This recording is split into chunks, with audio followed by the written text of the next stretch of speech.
It is Friday, May 27th, 2022. This is another edition of Baseball Today, presented to you by our good friends at Shady Rays. You can not only look this cool, but when you inevitably lose or break your sunglasses, they will replace them. That's one of the many reasons we love Shady Rays. That is Pete Moylan filling in once again for the vacationing Trevor Plouffe. I am Chris Rose. Producer Dan is here as well.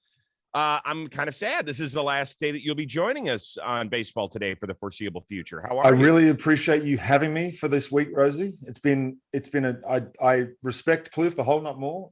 It's a grind. It's a working thing, and it's an everyday thing, and you guys do a great job, and I appreciate you listening to me for this 5 days. Oh, it's been fun having you, and we've learned a lot about honeybee preservation and growing it on your land, which I'm an educator. Awesome. That's what I do. I know that next week you are headed on a road trip to go broadcast some Braves games. One of your stops will be in Colorado, and perhaps you will be fortunate enough to see the Colorado Rockies in their City Connect jerseys, which were revealed on Friday morning. I got to admit, these are easily top 2 or 3 out there, don't you think? You think? I don't know. I don't know if I like the. I don't know if I can get behind the full green uni. Really? Yeah, I don't. Call me a traditionalist. I don't know. I just feel like it's a bit much for me. Okay. Well, my 16-year-old who's big into like baseball clothing. In fact, he designed our high school uniforms. He went to the athletic director and he was like, I want to design them. He designed them. So he's really big into this stuff. He was like, these would be unbelievable if they held the purple color. But as you can see behind me, I've got like the Miami City Connect. Yeah. And those aren't anything like their regular uniforms. So a lot of teams, the Boston, they went yellow, all sorts of stuff. I could see these in purple and they'd be incredible. That'd be really good. And I love the Nationals City Connect jerseys with the flowers all over it. Cherry blossoms all over it. That's the one right there. That's the one that I really like. I think they've done a really good job. I'm not saying this is going to look bad. I don't want to see it on a baseball field. It's tough when they're standing in front of a mountain, but I want to see it on a baseball field and see how it goes. Let me know. I want you to go take a picture with one of the guys in uni and we'll see how it goes. All right. A lot of interesting stuff happened around the show last night. So biggest deal from Thursday. Shohei gave up as many runs against the Jays as he did in his previous 4 starts combined. Trevor Story homered for the 7th time in his last 7 games.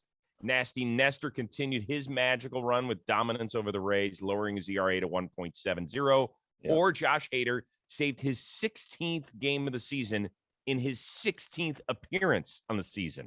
But he's gone 32 straight since last year as well. So that's nothing surprising for me. He's unbelievable. I got to see him in person just 8 days ago, and he's improved even more. It's not just deception anymore. He can actually dot with everything that he throws. So that's nasty. But I've got to go with Nestor as far as just out of nowhere.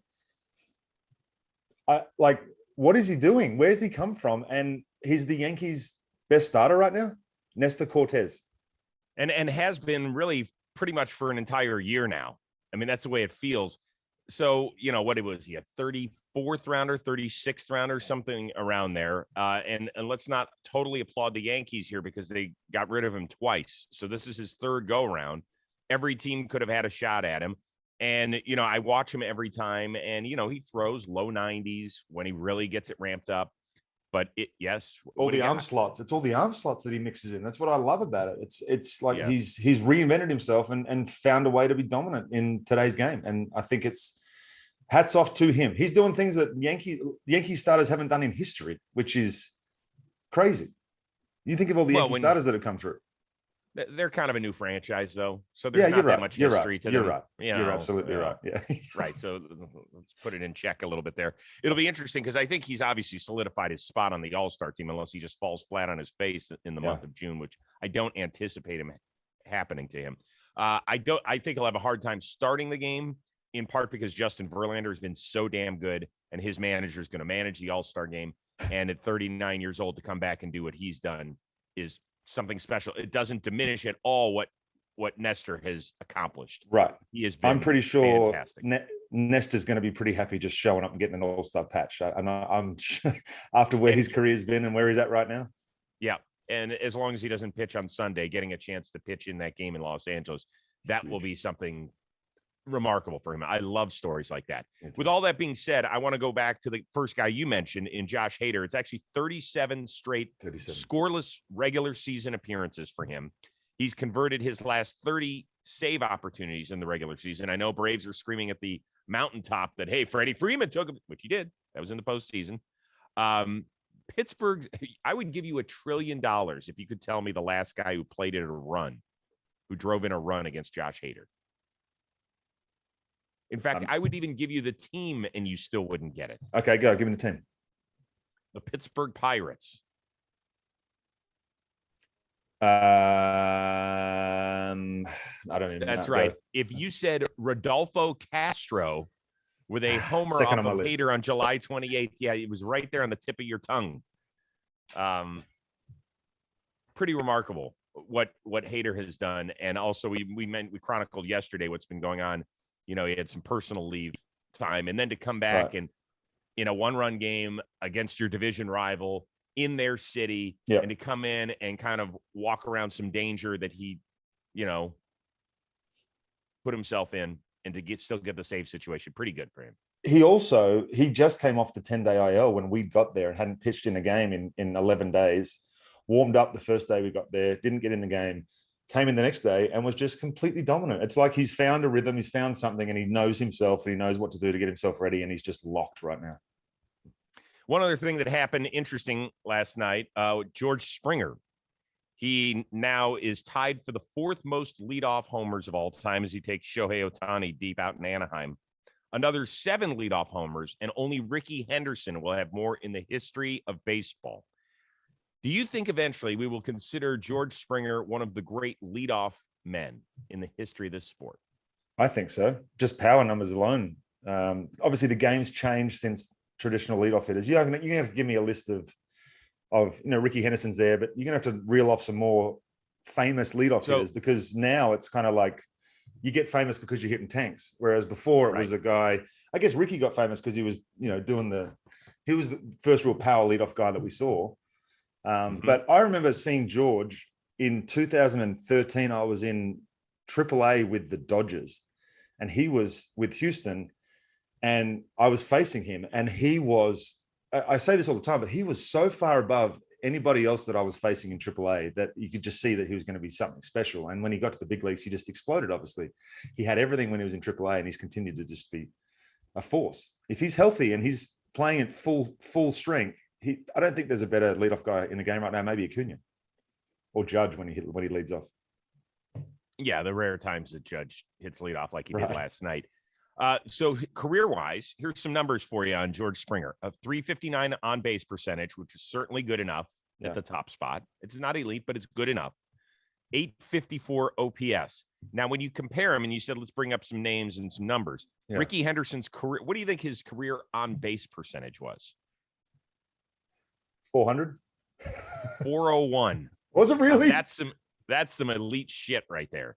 But his OPS was 820. So significantly lower than George Springer on the OPS. Tim Raines, another guy, Rock Raines, who in the 80s was basically Ricky in the National League and Ricky in the American League and Raines in the National League. That's pretty much the way it was in the 80s. Raines, 385 on base percentage, which again, bordering on elite, 810 OPS. A little bit later, he started to hit elsewhere, more pop, that sort of stuff. So that's where his OPS numbers came from.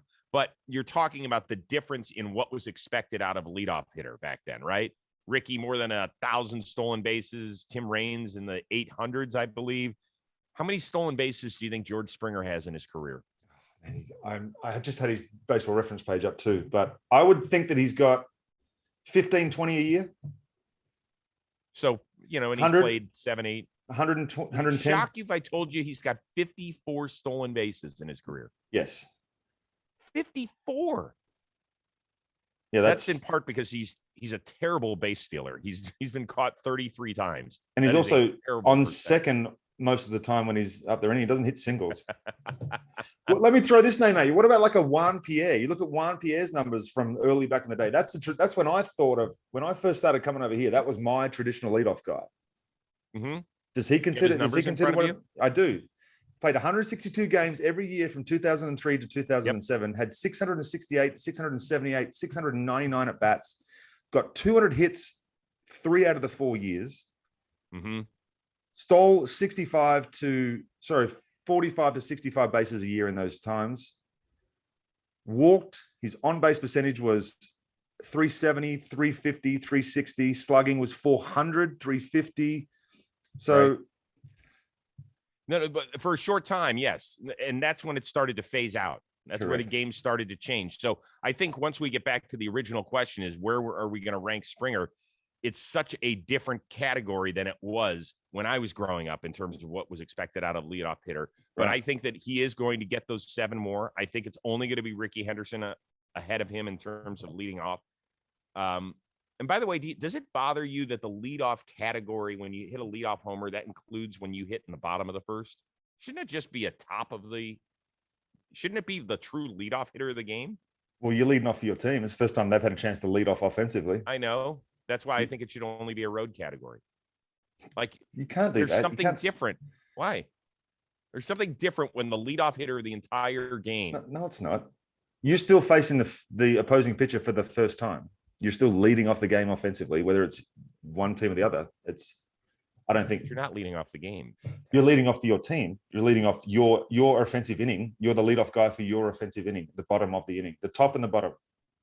It's a little thing. Just always got under my skin a little. I can tell. I know. Let's move on. Trevor Story. Obviously, he's figured it out. We talked about it, mentioned it earlier. 7 homer in the last 7 games. I think he's got 21 RBIs in that stretch. And we have talked about him several times on this show. Yes. Which player in a new uniform would you like to see break out of the New City doldrums next? I'll give you a guess. Robbie Ray. No, it's Matt Olson. Matt Olson. Wow, doesn't he have the most doubles in baseball, though? Fine, but he doesn't want to do that. He wants to be hitting tanks. And he got off to such a good start, a hot start. He's just kind of been scuffling a little bit over the last 2 or 3 weeks. He's still been getting his doubles. He's still been getting his walks, but he just hasn't been able to find that power stroke yet. He had a home run the other night, which I think is going to get him going off the foul pole, but he's just gradually been building and building. And the pressure of a new team, that big contract, replacing Freddie Freeman, all that goes along with it. I just hope that he can, next couple of weeks, find himself and start to go off and relax and enjoy himself in Atlanta, which I think he's enjoying himself, obviously, but he'd be enjoying himself a lot more if he can hit a few tanks, I promise you. Yeah, here's the thing, though, Pete, and I understand that he's not probably producing it where he wants to. Out of all of the regulars on the Braves, he is, and Acuna hasn't played enough, in my opinion, to qualify in this area. He's getting there. He's got the highest OPS. He's at an 819 OPS. He's got 5 homers and 18 doubles. What you're doing is you're diving into the numbers. What I'm doing is I'm describing what I'm seeing, and I'm seeing a frustrated guy, and I don't like that. I don't want to see someone that's come out of New City and he's just frustrated with himself, because that's fair. He was out there at 1:30 in the afternoon taking early BP the other day with a group of guys. We're talking high velocity machines. He's doing everything he can to try and get himself right. So I just hope that he can break out the next couple of weeks and find himself, because he deserves it. No, that's a really good point too, by the way, because when you're at the diamond, it's why Plouffe and I try and get out to a Dodger or Angel homestand just to kind of see these guys, put our hands on them. Like, it's way different than when you're just staring at a computer. It's important for our job so that we can relate that to the consumers out there. For me, and it's the reason I am wearing my bright orange Miami Marlins cap, Avisail Garcia. Now, we know that part of the reason Derek Jeter reportedly stepped down in his role was because he was promised the ability to go get Nick Castellanos in the middle of that lineup. That's what it sounds like. Jeter has not come out and confirmed it. Nobody else has, but that is a report. And if you're trying to connect some dots, it makes sense. So they didn't get him. What they did was they got 2 outfielders instead. They got Jorge Soler, who's hit some bombs and has done a nice job at times, but you kind of know what you're getting with Soler, hit and miss. Avisail Garcia is a guy they gave $53 million to over 4 years to kind of mature the middle of that lineup, and it has not happened. He has 3 homers so far after hitting 29 in Milwaukee a year ago.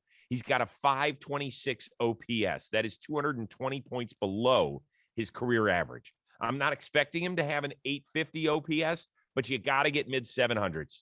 If they're going to pay you that type of dough, if you're supposed to be a difference maker in that lineup when they're getting such good pitching each and every night. Yeah. Man, I mean, you've seen the Marlins play. I have. Yeah. And I'm going to see him this weekend as well. So I'm happy for Abisail to get hot on Monday and ride off into the sunset for the whole week and win player of the week as soon as it starts on Monday. But yeah, it's a similar situation. You know, he wants to come in, make a good impression, go out there and earn the money. And a lot of guys think that once you get paid, the pressure's off, and it's not. It's added. You said it the other day. There's a microscope on you now, and it's a different microscope. If you don't play, there's the ability to send you out when you're not getting guaranteed money. Now that you're getting a big contract, there's nowhere to send you. So the pressure just ramps up, and he's going to be feeling it. But remember when he first came up, he was called Baby Miggy. Yeah, I faced him with the White Sox. I mean, he's a really good outfielder. He's got an unbelievable pop to right center, which is, you know, what you want from your power guys. But he can drive it all over the field, and he's just got to find himself as well. Maybe it's I don't even know what it would be like to have to go from an environment, and he's done it before, so it's not new to him. But to go from a completely different environment where you're comfortable in Milwaukee, and then you go to somewhere else in Miami, maybe the hitting coach is different. Maybe you can't gel with the 3 or 4 hitting coaches that they've got. Maybe you can't find that guy that you want to go to. It's an interesting dynamic and something that we don't really dive into much.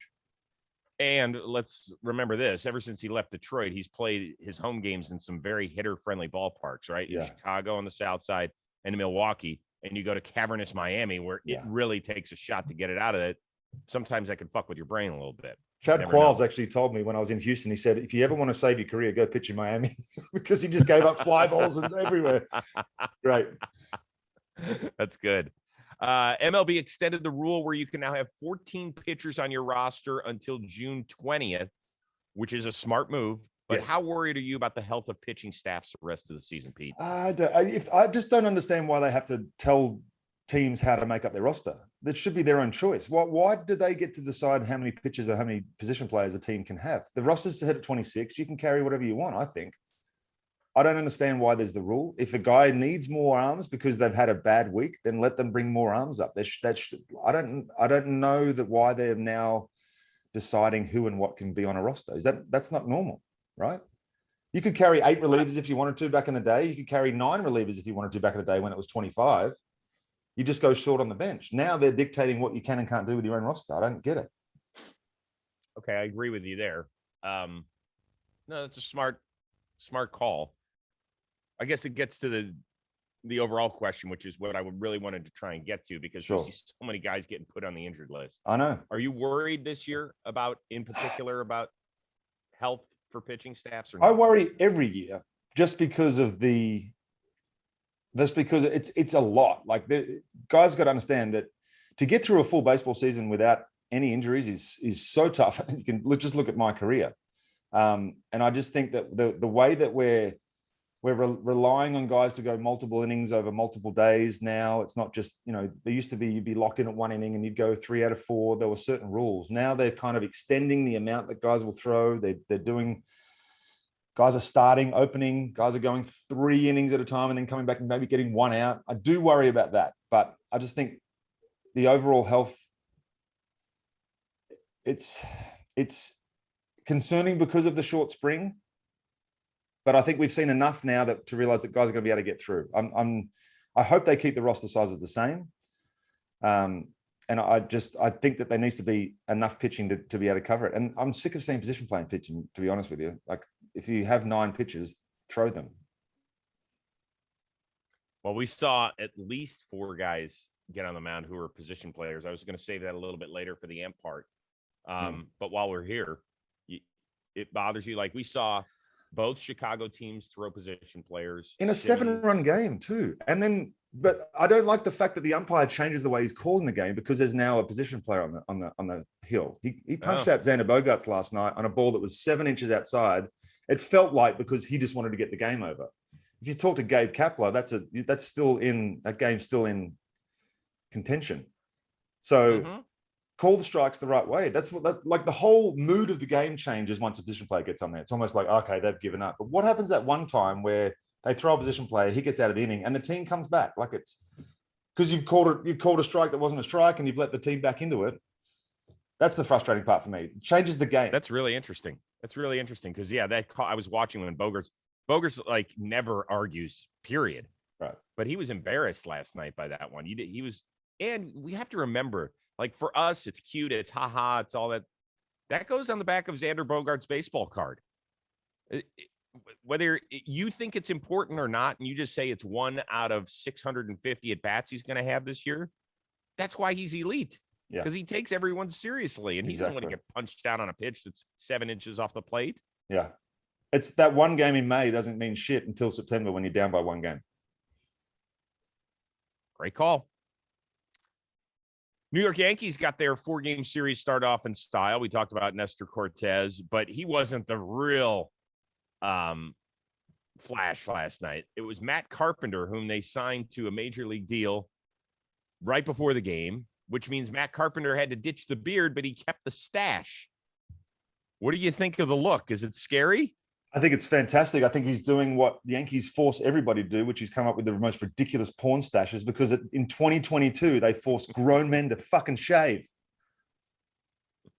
That's unbelievable to me that in 2022, we have an organization that can force someone to shave their facial hair at 4. If I go to the Yankees, I'm 40 years old. I'm an adult. I've been living this life. I've worked every job you can work, and I can't pitch for that team because I have facial hair. Come on now. Well, every job has some requirements there, Pete.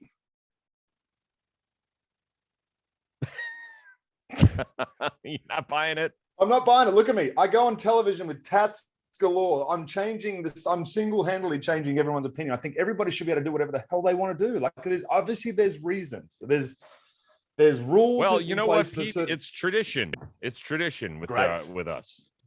There's a lot of traditions. We don't put names on the back of our jerseys, and we don't put hair on our faces. Ty Cobb used to sharpen his spikes too. That was tradition. There's a bunch of shit that we've gotten rid of, Rosie. You can't. The way we've always done it.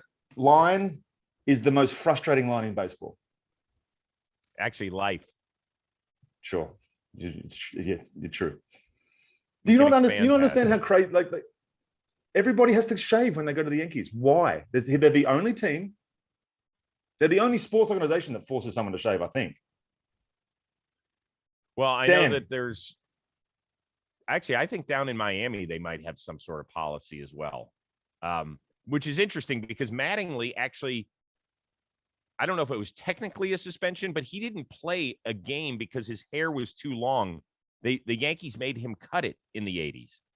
Their best, this wasn't just some guy. This was their best fucking player. They made cut his hair. Is that a power trip? Is that not just a power trip? Yes, it is. Okay. I am waiting for the day. Who has the most formidable facial hair? I thought it would have been Johnny Damon. Right, I thought it would have been Johnny Damon. I thought if anybody was going to buck the system, when he went over there, I thought he was going to do it. But he came clean shaven. I'm like, oh, well, there we go. Yeah, that was a good call. Because Garrett Cole had a beard too. Yeah. Yeah, but Odor was, had been released from a team. Yeah. It would have to be somebody out there.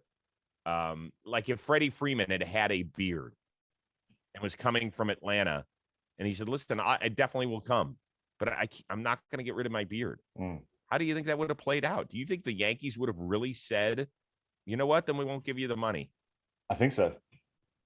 They forced everyone, Rosie. Like they've had free agents come in the past, big free agents. I know not all of them have beards, but I'm sure some of them might want to have grown maybe a little chin strap, maybe a little flavor saver. Nothing. All right. We've gone through the 80s, 90s, and 2000s where there was so many different beard designs you could have gone with, and not one Yankees player got to fuck with any of it. I know. Sorry.